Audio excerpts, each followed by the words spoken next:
Jaz se res vsako sezono in sebe, svojo ženo, otroke, starše, cepim proti gripi, tudi svoje paciente v ambulanti zelo nagovarjam. Vemo, da se že od 6. meseca lahko cepimo.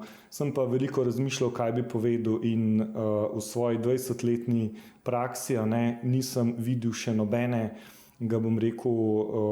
slabe strani po cepljenju proti gripi, medtem ko sem že videl nešteto primerov bolezni gripe, tako pri otrocih, pri odraslih, ki se je končalo z bolnišnico, celo z smrtjo, z hudimi posledicami, tako da jaz mislim, da sploh ni dileme in se res zaščitimo proti gripi.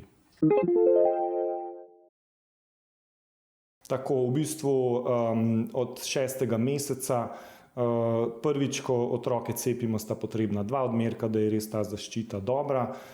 Sicer pa je res, ko otrok stopi v vrtec, prvo sezono, je ogrožen oziroma se prekuži s številnimi virusi in lahko mu prihranimo vsaj en tak zoprn virus gripa, ga cepimo in ne zboli oziroma tudi nima potem vnetja srednjega ušesa, pljučnice ali pa se lahko zaplete tudi s kakšno hujšo stvarjo in konča v bolnišnici.